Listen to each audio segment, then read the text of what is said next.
Hello, everybody. Welcome back to Easy Learn. And today's topic is the cosine rule, within which we're going to be doing some practice today. If you haven't watched my cosine rule explanation video yet, pause right here, check the link in the description below, go understand the concept first, and then come back for solving.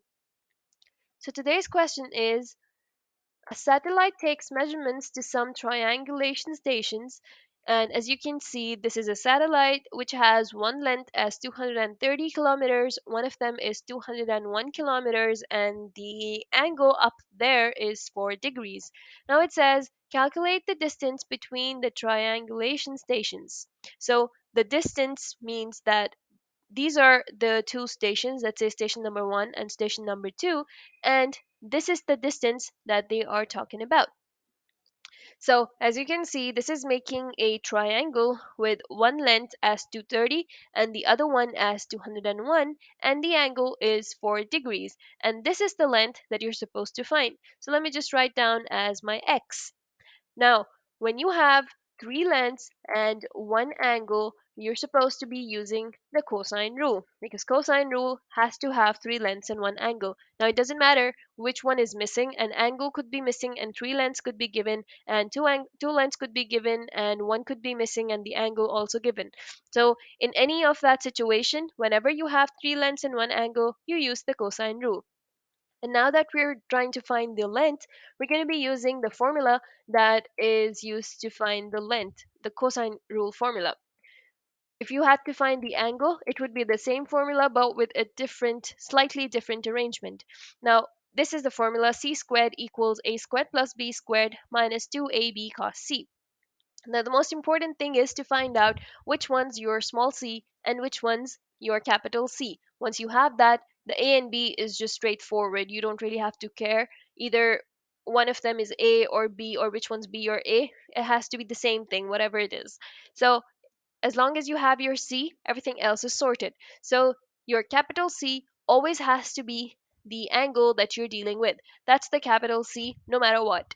That has to be attached with the cos. And the small c always has to be the length that is right opposite to your capital C, or the length that is right opposite to a specific angle that you're using.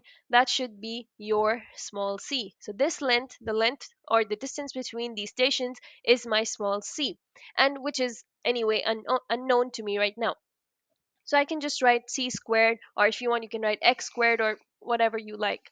So I'm going to be writing c squared equals, now putting all of that in the formula, a squared, I can take either 230 as my a or I can take 201 as my a.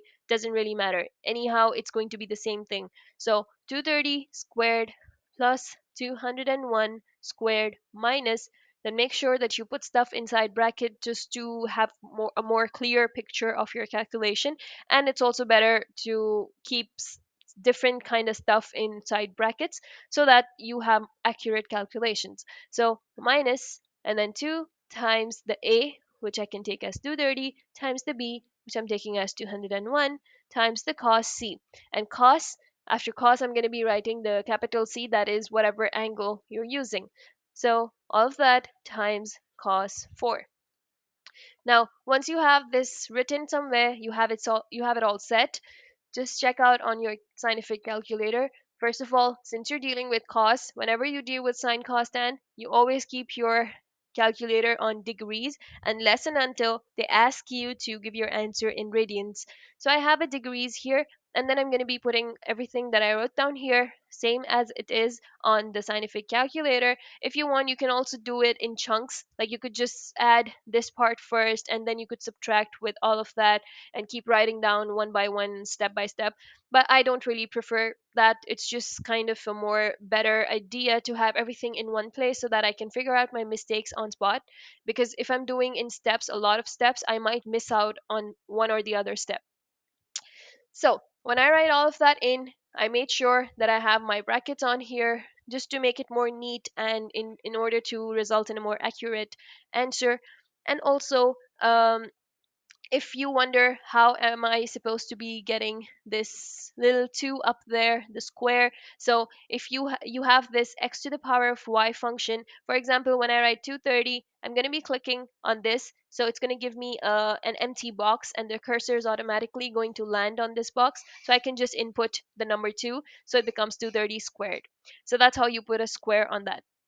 So when I just type all of that down, I'm going to be getting some answer that is 1066.2279 and so on. So I'm just going to be writing that down. That is c squared equals, let's say, 1066.2279. The reason I'm keeping this whole thing and so many numbers after the decimal is because my question is not completed yet. So whenever you are solving it, the solution is still not there. You gotta be using 3 to 4 um decimal places. Like, you have to make sure that you use at least 3 to 4 numbers after the decimal place, just so that you result in a more accurate answer. Now, I don't have to find c square equals something. I gotta be just finding my c. So in order to find my c, I need to take this square to the other side. I gotta isolate the c, or I need to make c the subject. And for that, anything attached with the c goes to the other side. So when a square goes to the other side, it turns into a square root. That's the rule. If there's a cube and it goes to the other side after the equal sign, then that turns into a cube root. So that's the rule. So when a square goes to the other side, it turns into a square root. So I'm just going to do c equals square root of whatever stuff I have in there, 1066 and so on. I'm going to be writing all the decimal points and everything on my calculator, just so that I get an accurate answer. As you can see here, I have written the square root of 1066.2279 and so on, and then the answer I get is something like this, that is 32.6.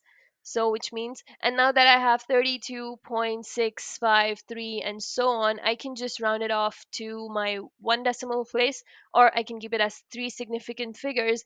So my answer would be c equals 32 point, since there's a 5 after that 6, so I'm just going to round it off to 32.7. So the distance between the two stations is 32.7 kilometers. So that's how you find your answer. You just have to figure out how many lengths are involved, how many angles are involved. Once you have that, you gotta figure out what formula arrangement of the cosine rule are you using. Once you have that, then you gotta figure out which one's your capital C, which one's your small c, and then you just put everything up in your scientific calculator and then just check out your answer. Make sure to use brackets, make sure to set your calculator on degrees, and then you just pretty much keep solving it and you get your final answer. Do not forget to square root your final answer. Once you square root, that's when you'll get your actual final answer. So we have 32.7. Now, if you have any questions, any confusions, any problems, you can drop them down in the comment section below. And thank you so much for watching Easy Learn. Do not forget to like, share, and subscribe my channel. Thank you so much. Take care of yourselves. Until next time.